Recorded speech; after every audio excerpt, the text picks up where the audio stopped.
Hello India. आप लोग मस्त होंगे, स्वस्थ होंगे और पढ़ाई पर ज़रूर ध्यान दिए होंगे और हो सक एक उम्मीद है कि आपको ये वीडियो अच्छा लगा होगा। आज हम जो है क्लास 12th के बारे में डायरेक्ट बायोलॉजी पर आते हैं। और आज हम सिलेबस रख लिख करके पहले से रखे हुए हैं। तो आज हम सिलेबस के बारे में बातचीत करेंगे।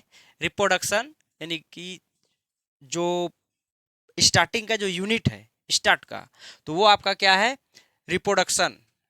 रिप्रोडक्शन यानी कि जनन। और पूरा क्लास 12th का सिलेबस का बात करेंगे। तो याद रखिएगा कि ये जो पहला चैप्टर है रिप्रोडक्शन इन ऑर्गेनिज्म, ये ये चैप्टर जो हटा दिया गया है, लेकिन फिर भी हम इनको पढ़ाएंगे आप लोगों के बीच। और फिर अब दूसरा चैप्टर को एक नंबर चैप्टर से लिया गया है, sexual reproduction in flowering plant यानी पुष्पी पादपों में जनन। ह्यूमन दूसरा ये दूसरा चैप्टर यहाँ पर होगा, ह्यूमन रिप्रोडक्शन यानी मानव जनन। मानव जनन।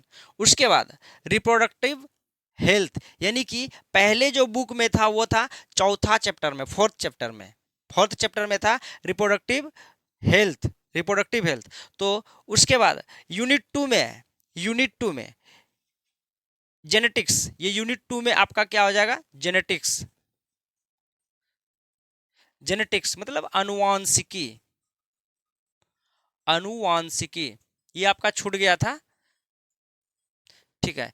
अनुवांशिकी, तो इसमें से जो पहला चैप्टर है, पांचवा चैप्टर में principles of inheritances, sorry, inheritance and variations. इसका हिंदी हो जाएगा आपका, इसका हिंदी हो जाएगा वंशागति व विभिन्नताओं का सिद्धांत। उसके बाद नेक्स्ट यदि बात करेंगे मॉलिक्यूलर बेसिस ऑफ इनहेरिटेंस, वंशागति का आणविक आधार। उसके बाद इवोल्यूशन यानी विकास, ये आपका थर्ड थर्ड यूनिट में चला जाता है। उसके बाद ह्यूमन हेल्थ एंड डिजीज, मानव स्वास्थ्य एवं रोग। फिर strategies for inheritance in food production यानी खाद्य उत्पादन में वृद्धि में कार्यनीति। अब यहाँ पर सुनेंगे, पहला हम बात करेंगे कि जीवों में जनन का मतलब क्या है। जीवों में जनन का मतलब ये हो गया कि जो जितने भी सूक्ष्म जीव होते हैं, सूक्ष्म जीव से थोड़ा सा एडवांस जीव तक इसमें जनन की क्रिया होती है। पहला चैप्टर में सूक्ष्म जीव से लेकर के, तो इसका हिंदी ही है क्या? जीवों में जनन।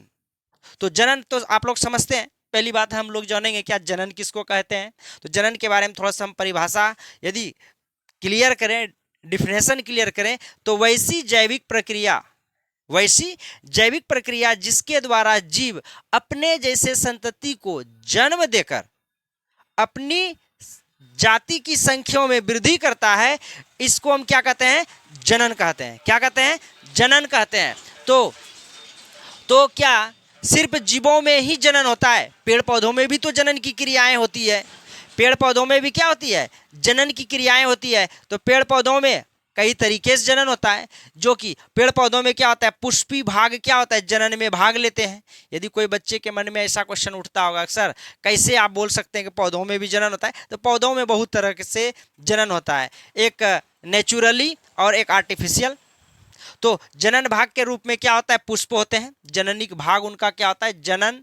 जिस मतलब पुष्प के कौन से भाग में जनन की क्रिया होती है? सॉरी, पादप के कौन से भाग में जनन की क्रिया होती है? तो वो आपका कौन सा भाग हो जाएगा? तो पुष्प। तो sexual reproduction in flowering plant यानी पुष्पी पादपों में जनन। इस चैप्टर के अंतर्गत हम लोग पढ़ेंगे कि पुष्पी पादपों में जनन आखिर होता कैसे है। तो इनसे भी बहुत सारे क्वेश्चन पूछे जाते हैं। और यहाँ ही नहीं, सिर्फ 12th क्लास की हम बात नहीं कर रहे हैं, मतलब कंपेटिटिव लेवल एग्जाम में बहुत सारे बड़े बड़े एग्जाम में जो है ना, एक एग्जामिनेशन बोर्ड में जो है ये यहाँ से क्वेश्चन पूछता है, यहाँ से बहुत सारे। तो इनको हम पूरा डेप्थ पढ़ाएंगे, नीट लेवल तक का आपको हम पढ़ाएंगे। तो फिर यहाँ पर देखिए ह्यूमन रिप्रोडक्शन यानी कि मानवों में जनन। मानव तो आप लोग समझ रहे हैं। मानव क्या है? जैसे हम लोगों में जनन की प्रक्रिया कैसे होती है, किस प्रकार से हम लोगों में जनन होता है, 1 से 2 किस प्रकार हो जाते हैं। छोटे बच्चे जो आप लोग देखे होंगे, टेव टेव जो करता है वो कंडीशन, वो कैसे आता है। उसके बाद फिर हम इसमें रिप्रोडक्टिव हेल्थ का मतलब क्या होता है? जनन में कुसंक्रियता के कारण कुसंक्रियता मतलब क्या, बहुत सारे बीमारी यदि हो जाता है, किसमें जनन से संबंधित पहलुओं पर ध्यान देते हैं और यदि जनन अंग सुचारू रूप से कार्य नहीं कर रहे हैं तो इस कंडीशन में उसको हम किसके अंतर्गत रखते हैं, रिप्रोडक्टिव हेल्थ के अंतर्गत, कि उस व्यक्ति का जनन स्वास्थ्य अच्छा नहीं है। चलो आगे, वंशागति यानी जेनेटिक्स, अनुवंशिकी। अनुवंशिकी तो आप लोग जानते होंगे, कभी आपको बोल देते हैं गांव में कहीं ट्यूशन से पढ़ करके आ रहे हैं और ट्यूशन से पढ़ करके आ रहे हैं तो क्या कहता है, ये तो फलनमों का बेटी है और ये चिलमों का बेटी है। कैसे?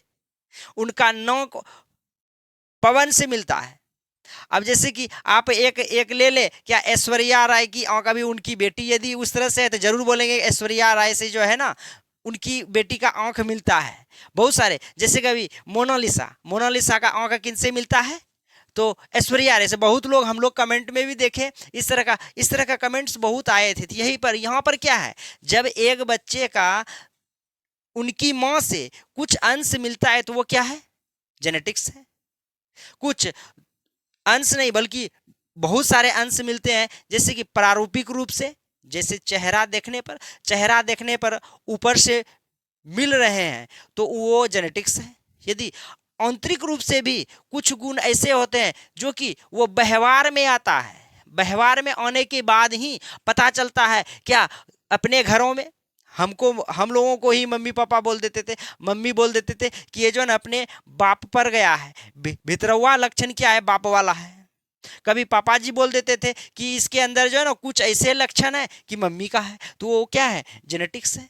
वो क्या है, जेनेटिक्स है। इसके अंतर्गत हम लोग पढ़ेंगे क्या क्या, पहला इस चैप्टर में कि वंशागति व विभिन्नताओं का सिद्धांत। वंशागति मतलब अनुवांशिकी तो है, अनुवंशिकी है, लेकिन अनुवंशिकी के अंतर्गत क्या करेंगे हम लोग, विभिन्नताओं का सिद्धांत पढ़ेंगे। विभिन्नता यानी कि अनुवंशिकी, वंशागति, वंशागति मतलब क्या, वंश, एक वंश से दूसरे वंश में जाना, एक वंश से दूसरे वंश में जाना, और उस तरह से विभिन्नता कैसे कैसे, एक वंश से दूसरे वंश में चला गया तो जाने के बाद क्या होता है, उसमें कुछ ना कुछ विभिन्नताएं पाई जा रही है, कुछ ना कुछ क्या है, विभिन्नताएं पाई जा रही है। इसीलिए इसके अंतर्गत हम लोग क्या करेंगे, वंशागति के विभिन्नताओं का सिद्धांत पढ़ेंगे। उसके बाद मॉलिक्यूलर बेसिस ऑफ इनहेरिटेंस, क्या, वंशागति का आणविक आधार।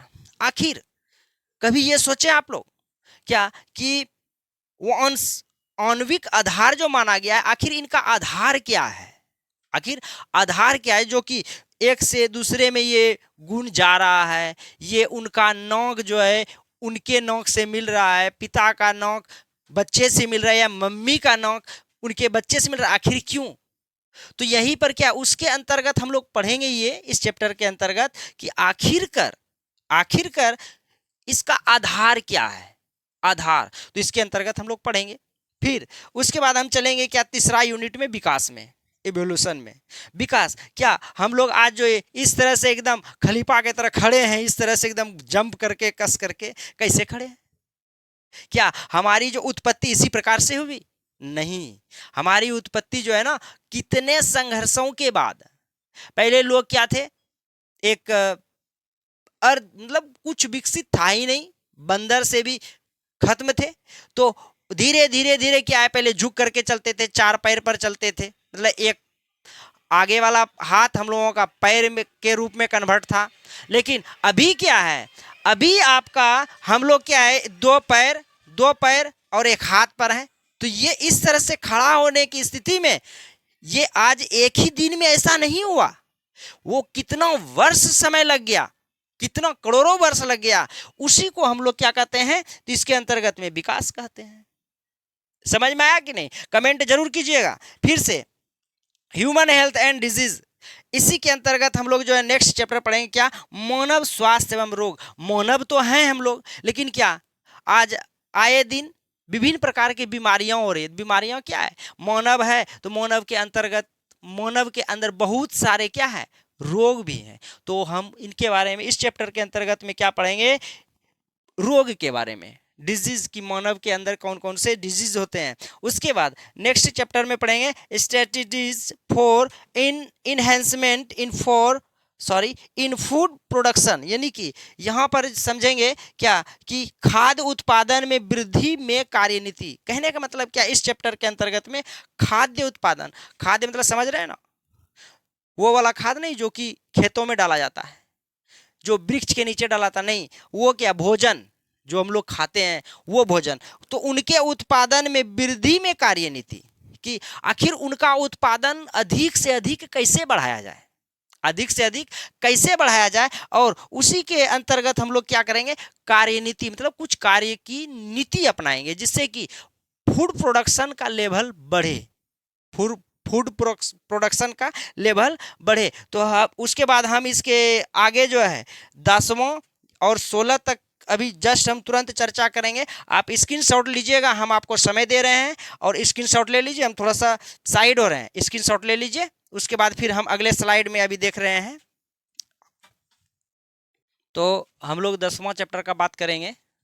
तो माइक्रोबीज इन ह्यूमन वेलफेयर, देखिए इसका हिंदी क्या होता है, मानव कल्याण में सूक्ष्म जीव। यानी कि इस चैप्टर के अंतर्गत जो है क्या करेंगे कि आखिर सूक्ष्म जीव जो है, सूक्ष्म जीव यानी कि छोटे जीव, वो जीव जो है मानव के लिए कैसे उपयोगी है, मानव के कल्याण के लिए, मानव के कल्याण के लिए। जैसे कि आज हम लोग देख रहे हैं कि एंटीबायोटिक, विभिन्न प्रकार के एंटीबायोटिक निकल रहे हैं, जैसे कोरोना का वैक्सीन निकला, आखिर वो सब कहाँ से निकल रहा है, हम लोग विभिन्न प्रकार के एंटीबायोटिक का उपयोग करते हैं, पेनिसिलिन, टेट्रासाइक्लिन, या फिर और भी जो है ओडिसेफ, मेगासेफ, ये सब क्या है, ये सब दवाई जो है एक प्रकार के मानव कल्याण के लिए ही सूक्ष्म जीव यानी सूक्ष्म जीव से इनका बनाया जाता है। अब सुनेंगे बायोटेक्नोलॉजी प्रिंसिपल्स एंड प्रोसेस, इसका हिंदी क्या होता है, जैव प्रौद्योगिकी सिद्धांत एवं प्रक्रम। यानी कि कहने का मतलब क्या है, जैव प्रौद्योगिकी में विभिन्न प्रकार के, जैसे कि आज हम लोग देख रहे हैं क्या, ये इसके अंतर्गत जैव प्रौद्योगिकी सिद्धांत एवं प्रक्रम के अंतर्गत इन सभी में क्या होता है कि आखिर अलग अलग प्रकार के किस्म के, अलग अलग प्रकार के किस्म के जो अनाज है, फिर और भी प्रोडक्ट्स का जो निर्माण किया जाता है, तो बायोटेक्नोलॉजी के अंतर्गत, जैसे कि किसी प्रकार के रोग को, अनुवंशिकी रोग को काट करके हटा दिया जाता है, तो ये बायोटेक्नोलॉजी के अंतर्गत। फिर उसके बाद आगे बढ़ते हैं, यहां पर बायोटेक्नोलॉजी एंड इट्स एप्लीकेशन, जैव प्रौद्योगिकी सिद्धांत और प्रक्रियाएं। तो वही अभी जो जस्ट बताए हैं हम आपको, वो क्या बताए कि जो जंतु के अंतर्गत जो विभिन्न प्रकार के रोग होते हैं, जैसे कि भ्रूणीय अवस्था में कुछ ऐसे रोग होते हैं जो कि भ्रूणीय अवस्था में उनको निकाल दिया जाए तो क्या है, वो रोग उनका अनुवंशिकी रोग नहीं होगा। फिर इकोसिस्टम को पारिस्थितिकी कहते हैं, क्या कहते हैं, पारिस्थितिकी, सॉरी इकोलॉजी है। इसके जो चैप्टर्स हैं क्या, ऑर्गेनिज्म एंड पॉपुलेशन, जीव व समष्टियां, जीव और जीव, समष्टियों का मतलब होता है जनसंख्या, समष्टियों मतलब भीड़। इसके अंतर्गत हम लोग क्या करेंगे, जनसंख्या से संबंधित बातचीत करेंगे। उसके बाद इकोसिस्टम, पारितंत्र का मतलब हो गया क्या कि इस पृथ्वी पर जो पारितंत्र, इस सराउंडिंग में चारों तरफ जो विभिन्न प्रकार के जीव पाए जाते हैं, तो उसके अंतर्गत उससे संबंधित हम लोग बातचीत करेंगे। उसके बाद बायोडायवर्सिटी एंड कंजर्वेशन, जैव विविधता एवं संरक्षण। जैव विविधता मतलब इस पृथ्वी पर पाए जाने वाले विभिन्न प्रकार के अलग अलग प्रकार के जीव जो पाए जा रहे हैं और उसका किस प्रकार से संरक्षण, रख रखाव करना चाहिए, क्या हो ना, रख रखाव करना चाहिए। उसके बाद इन्वायरमेंटल इश्यूज यानी कि पर्यावरण मुद्दे, पर्यावरण में विभिन्न प्रकार के मुद्दे हैं। तो एक बात को ध्यान में सुनेंगे ये, इस बात को, क्योंकि ये चैप्टर आपका 16 नंबर चैप्टर जो है इस सिलेबस से हटा दिया गया है। क्या किया गया है, हटा दिया गया है, जिसके कारण इसमें अभी जो है कुल मिलाकर के 12th क्लास में आपका 2 चैप्टर हटा दिया गया है। लेकिन हम आपको कोशिश करेंगे कि आपका फुल बाय फुल 16 चैप्टर का 16 चैप्टर हम पढ़ाएं। तो इसको यदि आप लोग स्क्रीनशॉट लेंगे, हम थोड़ा सा हट जाते हैं, उसके बाद और आप लगे रहेंगे, हम थोड़ा तुरंत मिटाएंगे इनको और अभी तुरंत 1 नंबर चैप्टर शुरू करेंगे, ठीक है। तो आप लोग स्क्रीनशॉट ले लीजिए। तो बाबू लोग समझो, आप लोग जो है ना लाइक, सब्सक्राइब और वीडियो को लाइक तो करना ही है, और सब्सक्राइब नहीं करेंगे तो आप लोग समझ लीजिए कि आपको फिर से वीडियो नहीं मिलेगा। और इन्हें सेव भी कर सकते हैं और शेयर भी कीजिए। यदि आपको अच्छा लगता है तो शेयर भी कीजिए। हम आपके साथ अप टू डेट बने हुए हैं और एकदम जरूर से जरूर डंके के चोट पर क्या लाइक करना है और सब्सक्राइब करना है। Thank you.